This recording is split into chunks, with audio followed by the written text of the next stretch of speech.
ऐसे लोगों के लिए महिला शक्ति की तरफ से एक संदेश हमारा है, एक संदेश हमारा है। उखाड़ फेंको हर दुश्मन को, उखाड़ फेंको हर दुश्मन को जिसने महिला का अपमान किया, उखाड़ फेंको हर दुश्मन को जिसने महिला का अपमान किया। महिला की परिभाषा बनकर आजादी का पैगाम दिया, महिला की परिभाषा बनकर आजादी का पैगाम दिया। हमको दारू से आजादी चाहिए, हमको अन्याय से आजादी चाहिए, हमको अपराध से आजादी चाहिए, हमको अशिक्षा से आजादी चाहिए। और ये आजादी तभी मिल पाएगी जब इस देश की आधी आबादी घरों से झाड़ू लेकर के निकलेगी, घरों से बेलना लेकर निकलेगी, घरों से फावड़ा लेकर निकलेगी और बताएगी देश और प्रदेश की सरकारों को कि ये महिलाएं ओम प्रकाश राजभर के कंधे से कंधा मिला करके अपनी लड़ाई लड़ने के लिए कड़ाके की ठंड में तैयार है, इसलिए घबराने की आवश्यकता नहीं है। समय परिवर्तनशील है। अभी ठंडा था, अब धीरे धीरे सूर्य भगवान भी आंखें खोल के गर्म करने लगे हैं। उसी प्रकार से यह दारू क्यों बंद होना चाहिए? लंबे समय से आप सभी लोग सुन रहे हैं कि दारू बंद होना चाहिए। हमारे प्रदेश और देश की सरकारें आपके बच्चों की शिक्षा की बात नहीं करती हैं, आपके बच्चे बच्चियों की शिक्षा की बात तो नहीं सोचती हैं, आपके बच्चों के बच्चियों के इलाज के विषय में नहीं सोचती हैं, महिलाओं की रक्षा सुरक्षा कैसे होगी इस पर नहीं सोचती हैं। वो सिर्फ ये सोचती हैं सरकारें कि ये गरीब दारू कैसे पिएगा। और जान के आश्चर्य होगा आपको, एक साल का जो बजट है दारू पिलाने का देश और प्रदेश की सरकार का, वो 22,000 करोड़ रुपया है। 22,000 करोड़ रुपया देकर के वो आपको दारू पिलाने का कार्य करते हैं। इसी बात को हम लोग घूम घूम के कह रहे हैं कि उत्तर प्रदेश से दारू बंद करा दिया जाए और उत्तर प्रदेश का जो दारू का बजट है उस पैसे से गरीब बच्चियों की पढ़ाई किया जाए, ताकि किसी के घर में जब बच्ची पैदा हो तो मायूस और निराश ना हो। साथियों, आने वाले समयों में जिस झंडे के नीचे आज आबा करके खड़े हुए हैं, जिस नेता पर आपने विश्वास किया है, वो समय बदल गया। जब वेदों में कहा गया था, उपनिषदों में कहा गया था कि महिलाओं का अधिकार नहीं है, महिलाओं की संख्या नहीं है। यह भारत देश अब वेद से नहीं संविधान से चलता है और संविधान कहता है कि महिलाओं को भी 50% आरक्षण सामाजिक, शैक्षणिक, राजनीतिक और नौकरियों में मिलनी चाहिए।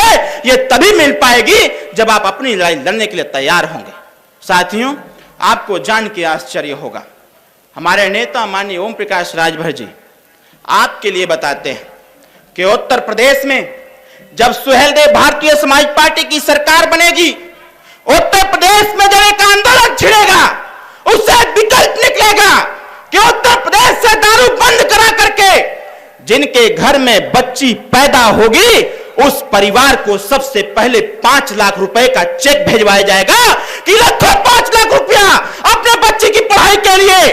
अब पढ़ाई जब बच्ची पढ़ने लायक हो जाएगी, जब वो स्कूल में नाम लिखवाएगी, जब पैदा हो गया स्कूल में पढ़ने जाएगी, तब तक के लिए 5 लाख रुपया। और उसके बाद जब बच्ची पढ़ने जाएगी, आपकी बेटी चाहे जितना पढ़ना चाहती है उसको उत्तर प्रदेश की सरकार पढ़ाएगी और सरकार पढ़ा करके व्यवस्था बनाएगी। जब बच्ची शादी के लिए हो जाएगी तो शादी में 5 लाख रुपया दे करके बच्ची की शादी की जाएगी, ताकि बच्चियों का भी भागीदारी अधिकार उसका बराबर का हो। जितना अधिकार लड़कों का हो वही अधिकार लड़कियों का होना चाहिए। साथियों, लड़ाई बहुत है, विचार बहुत है, समय बहुत कम है। आज आप इतनी तादाद में आई हैं, यहां आज आकर के आपने ये साबित कर दिया कि विरोधियों की चाल अब नहीं चलने वाली, विरोधियों की बातों को आपने दरकिनार कर दिया और एक साहस, एक हिम्मत जुटा करके अपने नेता के कंधे से कंधा मिला करके अपने हक हिस्साधिकार की लड़ाई के लिए आप उतारू हो गए, तैयार हो गए। इसके लिए मैं आपको बहुत बहुत बधाई देता हूं। इस कार्यक्रम की तैयारी में बहुत सारी महिलाओं ने अपना योगदान दिया है। मैं उन सभी कार्यकर्ताओं को, महिला कार्यकर्ताओं को मैं बहुत बहुत धन्यवाद देता हूं। सुहेलदेव भारतीय समाज पार्टी के वो कार्यकर्ता जो अपने घरों से निकल करके यहां बस्ती में आकर के लोगों ने गांव-गांव में जाकर के अलग जगाने का प्रयास किया, लोगों ने जाके बताने का प्रयास किया एक नेता ऐसा भी है, जब इस देश में गरीब के हिस्से की बात आती है तो सारे नेता भाग खड़े होते हैं, और एक नेता ओम प्रकाश राजभर, जिन्होंने कैबिनेट मंत्री पद को लात मार दिया कि रखो अपना मंत्री पद, मुझे मंत्री पद की लालच नहीं है, अगर मुझे भूख और लालच है तो गरीब के हिस्सा अधिकार की लालच है, बच्चों की शिक्षा और भागीदारी की लालच है, और जब तक इसको नहीं दिला देंगे तब तक कदम पीछे हटाने वाले हम लोग नहीं है। साथियों, मैं बहुत बहुत धन्यवाद देता हूं अपने उन होल टाइमर कार्यकर्ताओं को जो 24 घंटा सुहेलदेव भारतीय समाज पार्टी की विचारधारा को जन जन तक पहुंचाने का कार्य करते हैं। मैं सभी लोगों का बहुत बहुत स्वागत करता हूं।